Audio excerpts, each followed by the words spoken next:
Hello friends, तो कैसे हैं आप लोग। आशा करता हूं कि आप लोग बहुत ही अच्छे होंगे और आपके फैमिली मेम्बर्स भी सभी कुशल मंगल होंगे। तो मैं आपका भाई नवीन, जो कि आपको क्या करने वाला हूं, क्लास 10th का मैथ पढ़ाने वाला हूं। वैसे मैं आपको मैथ ही नहीं, फिजिक्स, केमिस्ट्री, बायोलॉजी, हिंदी और भी विषयों को पढ़ाऊंगा, लेकिन अभी आज हम जिस टॉपिक्स की बात करने वाले हैं वो है मैथ।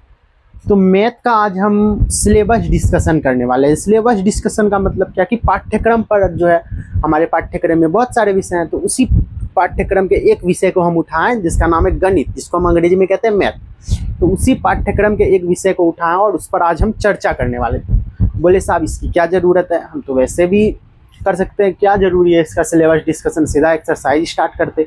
तो नहीं, देखिए जैसे युद्ध होता है तो युद्ध को समझने से पहले क्या होता है कि युद्ध की रणनीतियों को समझा जाता है कि युद्ध में हम क्या स्ट्रेटजी अपनाएं, क्या फॉर्मूला अपनाएं कि हम युद्ध में क्या हो सकते हैं, विजयी प्राप्त कर सकते हैं। उसी प्रकार हमारा जो एग्जाम होता है, हमारा जो बिहार बोर्ड का एग्जाम होता है, उसको भी हम एक युद्ध ही समझते हैं।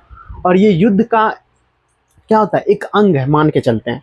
और इस युद्ध के अंग में यदि हमको क्या करना है, विजयी पाना है, 100 में 100 लाना है, यदि आप टारगेट करते हैं कि नहीं हमको 100 आउट ऑफ 100 लाना है, तो उस विजयी कैसे हो उस फील्ड में कि कैसे हम 100 में 100 लाए, तो उसके लिए हम क्या करते हैं कि सिलेबस डिस्कशन करते हैं। जिससे होता क्या कि हम पहले समझ लेते हैं कि कौन सा चैप्टर कितना वेटेज है, किसका क्या, कौन है, ये क्या है, ये क्या है, इस सबको डिस्क्राइब कर पाते हैं इसमें कि ये मतलब होता है क्या कि जैसे हम पढ़ रहे हैं तो पढ़ तो लेंगे पूरा चैप्टर, कोई बात नहीं, आराम से पढ़ लेंगे, लेकिन होता क्या है कभी कभी कि हम चीज़ों को क्या कर सकते हैं, डिफाइन नहीं कर पाते कि ये भाई लास्ट समय जब आता है तो हम सोचते हैं कौन सा ऐसा चैप्टर पढ़े कि हमारा फुल में फुल मार्क्स आ जाए। तो देखिए लास्ट वीडियो जैसे आप लोग का एग्जाम होता है तब लास्ट में समय देने से अच्छा है कि अभी हम अपना समय दें, अभी अपना हम 100% दें। जिससे क्या हो कि हम एग्जाम में, जैसे आप लोग लास्ट में क्या कीजिएगा कि सर्च कीजिएगा how to score in 100 out of 100 in maths, तो आपको बताएगी कोई वीडियो आएगा किसी सर का, मैं बुराई नहीं कर रहा हूँ, मैं बोल रहा हूँ किसी सर का वीडियो आएगा तो देखिएगा हाँ ये 5 चैप्टर पढ़ ले, ये 5 चैप्टर पढ़ ले, तेरा 100 आउट ऑफ 100 आ जाए, वही नहीं। तो हम अभी ही समझ लेते हैं उस क्राइटेरिया को कि वो कौन कौन सा सब्जेक्ट है, तो ही ना हम अच्छा स्कोर पढ़ पाएंगे। तो सबसे पहले हम जो है आज class 10th maths Bihar board का सिलेबस डिस्कशन करने वाले हैं। तो जैसे हम आप लोगों को पता है कि हम लोग बेसिकली एनसीईआरटी फॉलो करते हैं, हमारा बायोलॉजी भी एनसीईआरटी है, फिजिक्स भी एनसीईआरटी है और हमारा केमिस्ट्री भी एनसीईआरटी हम लोग फॉलो करते हैं। तो हम लोग का मैथ, जैसा कि आप लोग यहाँ पे देख पा रहे होंगे कि हमारा यहाँ पे क्या है, एनसीईआरटी है, तो हम एनसीईआरटी को ही फॉलो करेंगे और मैथ पढ़ेंगे। तो आज कंप्लीट सिलेबस डिस्कशन हम देखेंगे कैसे 100 आउट ऑफ 100 ला सकते हैं मैथ में। तो हमारा टोटल चैप्टर्स कितना है, टोटल नंबर ऑफ चैप्टर्स यदि बोले तो हमारा जो टोटल चैप्टर है वो 15 चैप्टर्स है। हमारा कितना चैप्टर है, 15 चैप्टर्स है। तो टोटल चैप्टर है हमारा 15। सबसे पहला है वास्तविक संख्या, जिसको हम अंग्रेजी में बोलते हैं भाई रियल नंबर, ये बहुपद, पॉलिनोमियल, फिर दो चर वाले रैखिक समीकरण, द्विघात समीकरण, समांतर श्रेणी, फिर त्रिभुज, फिर निर्देशांक ज्यामिति, फिर त्रिकोणमिति, फिर त्रिकोणमिति के अनुप्रयोग, फिर वृत्त, फिर रचना, फिर वृत्तों से संबंधित क्षेत्रफल, पृष्ठीय क्षेत्रफल, आयतन, सांख्यिकी और प्रायिकता। तो ये सब क्या है, हमारा चैप्टर्स है। तो सबसे पहले हम समझते हैं कि कौन सी चैप्टर का कितना वेटेज रहता है और कौन सा चैप्टर कहाँ से लिया गया है। ये भी तो पता होना चाहिए कि भैया ये चैप्टर आया कहाँ से, पिछला क्लास में हम लोग पीछे के क्लास में क्या गलती कर दिए जो उसको हम नहीं पढ़े, तो एक बात तो पता चलना चाहिए ना कि ये आया कहाँ से। तो सबसे पहले यदि हम वास्तविक संख्या, जिसको आप लोग अंग्रेजी में बोलते होंगे कि भाई ये रियल नंबर्स है, तो वास्तविक संख्या जिसको हम रियल नंबर्स बोलते हैं, तो ये हमारे एग्जाम में जो है इसका वेटेज यदि हम देखें तो इसका वेटेज होता है हमारे एग्जाम में कितना, 10 मार्क्स का। कितना मार्क्स का, इसका वेटेज हमारे एग्जाम में 10 मार्क्स का होता है। अब बोले साहब कि ये चैप्टर आया कहाँ से, तो ये जो है आप लोग नंबर सिस्टम सुने, नंबर सिस्टम, नंबर सिस्टम का नाम सुने, नंबर सिस्टम जिसको हम अंग्रेजी में क्या कहते हैं, संख्या, जिसको हम सॉरी हिंदी में हम उसको कहते हैं संख्या पद्धति। तो इसी नंबर सिस्टम का एक क्या है, सब पार्ट है, उप समूह बोल सकते हैं इसको, कि नंबर सिस्टम का एक उप समूह है वास्तविक संख्या। तो ये नंबर सिस्टम से उठा, आप लोग 9th में ही पहला चैप्टर उठाइएगा तो उसमें रहेगा नंबर सिस्टम। तो कोई बात नहीं है यदि आप 9th क्लास को स्किप भी कर दिए कि भाई किसी कारणवश हम नहीं पढ़े, हमारा 9th में मन नहीं किया, चलो सीधा बोर्ड्स में पढ़ते हैं, तो किसी कारण से आप स्किप भी कर दिए तो आपको चिंता लेना ही नहीं है। यदि आप मेरे क्लास में आए तो आपको पूरा में पूरा नंबर दिलाया जाएगा और पूरा बेसिक से उठा के एडवांस तक लेके जाएगा। हम यहाँ पर फाउंडेशन से लेकर रूफ तक, निर्माण से लेकर शिखर तक, निर्माण से लेकर छत तक की बातें की जाएंगी। यहाँ पे आपको हम पूरा गाइड करेंगे कि हम कैसे अच्छा से स्कोर कर पाते हैं। तो सबसे पहले हम इसमें बेसिक समझेंगे। तो ये हमारा 10 मार्क्स का हो गया, ये नंबर सिस्टम से लिया गया। अब फिर यहाँ पे आपको दिखाई दे रहा होगा एक बहुपद, देखिए आपको दिखाई दे रहा होगा बहुपद, फिर दो चर वाले रैखिक समीकरण, फिर द्विघात समीकरण, फिर समांतर श्रेणी। तो ये भी हमारा एक टॉपिक है, बहुपद से लेकर हमारा समांतर श्रेणी, बहुपद से लेकर ये समांतर श्रेणी तक, ये भी हमारा एक सब टॉपिक्स ही है।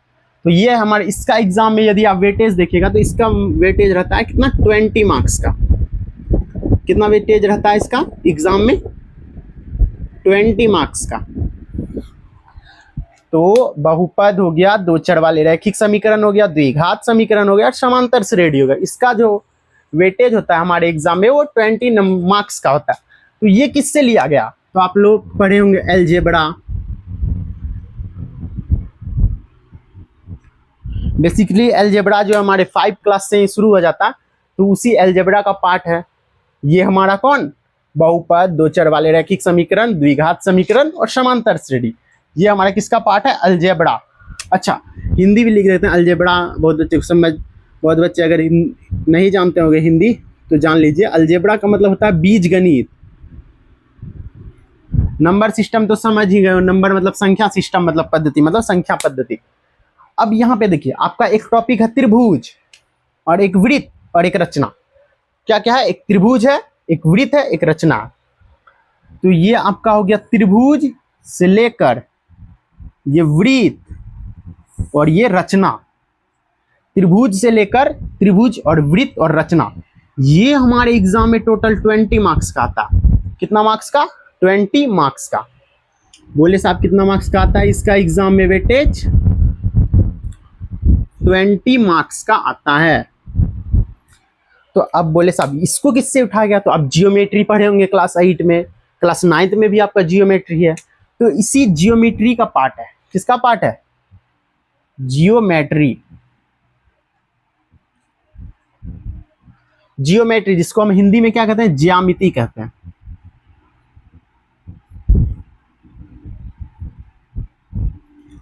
तो ये किसका पार्ट है, जियोमेट्री, ज्यामिति का पार्ट है।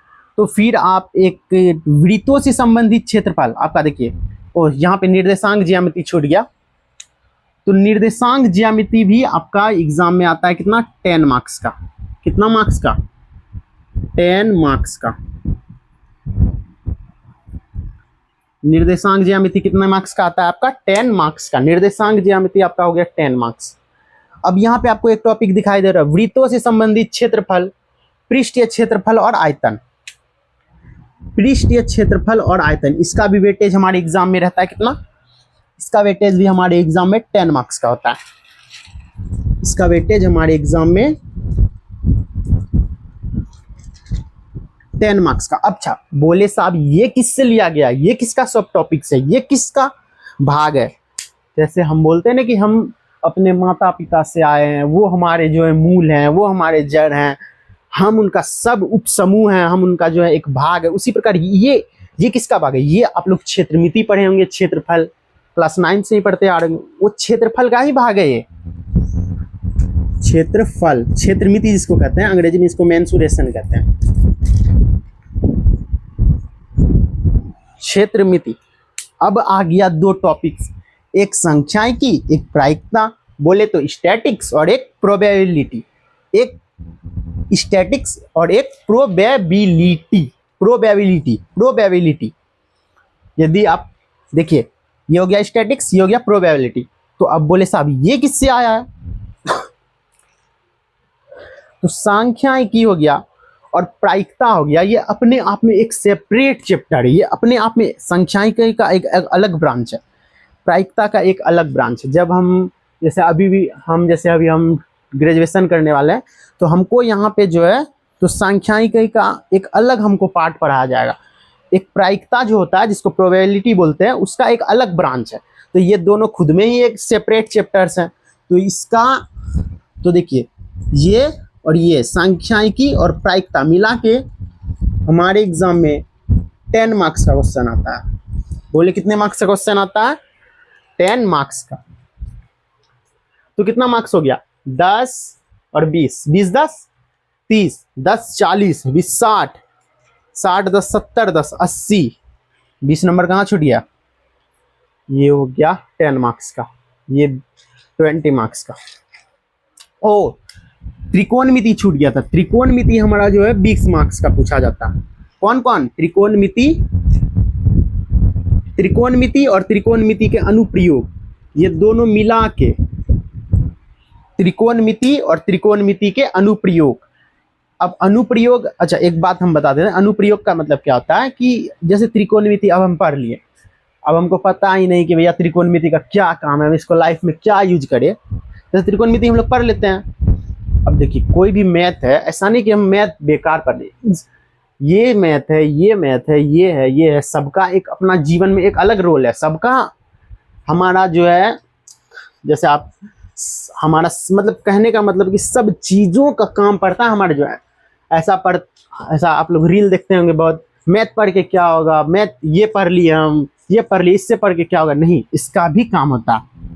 आप लोग हायर मैथमेटिक्स में जाएंगे या साइंस वाइंस के क्षेत्र में जाएंगे तो इन मैथ्स का भी काम होता है। ऐसा नहीं बोल सकते कि नहीं हम ये बेकार पढ़ रहे हैं, इन सभी का भी काम होता है। तो एक बार नंबर जोड़े, 10 हो गया यहाँ पे, 10 20 10 30, 20 50, 10 60, 20 80, 10 90, 10 100। तो 100 मार्क्स का पूरा गया। 100 मार्क्स का आपका पेपर होता, तो 100 मार्क्स तो आपका पूरा गया। 100 मार्क्स में 100 मार्क्स का पेपर मतलब 100/100, कहने का मतलब ये नंबर हमारा 100 है और एग्जामिनर भी हमसे कितना पूछता है? 100 नंबर का ही पूछता है। तो अब बात आता है कि सर हम 100 में से 100 कैसे लाएं? क्या सर ये इंपॉर्टेंट चैप्टर ये 20 मार्क्स का है, ये 20 मार्क्स का, ये फिर हमारा 2 चैप्टर 20 मार्क्स का, ये दोनों त्रिकोणमिति और त्रिकोणमिति के अनुप्रयोग ये 20 मार्क्स का है, तो क्या सर ये चैप्टर पढ़ लें, 3 चैप्टर 60 नंबर आ जाएगा? देखो ये गलती हमको नहीं करना है कि हाँ भाई 3 चैप्टर पढ़ लिए। अगर 3 चैप्टर पे ध्यान देंगे तो आपका कैसे 100 आउट ऑफ 100 आएगा? नहीं आ पाएगा ना। आपको सभी चीज़ों को ध्यान से देखना पड़ेगा, समझना पड़ेगा, सभी चीज़ों को पढ़ना पड़ेगा। देखिए जैसे आपको एक बात बताते हैं, जैसे आपको एक बात बताते हैं, जैसे कोई भी आधा, हाँ आप लोग वो सुने होंगे कि आधा ज्ञान जो होता है वो किसी काम का नहीं होता। आप लोग ये 3 चैप्टर पढ़ लिए भाई, आधा अधूरा पढ़े, आपके किस काम का आएगा? ये नहीं आएगा। तो आपको फुल पढ़ना पड़ेगा तभी आपका कोई काम आएगा। तो हमें उम्मीद है कि आप लोगों को टोटल चीज़ समझ में आ गया होगी। भाई सिलेबस डिस्कशन में हमारा कौन कौन सा चैप्टर है, कौन कौन सा वो हमारा टॉपिक्स है जो ज़्यादा इम्पोर्टेंट्स है।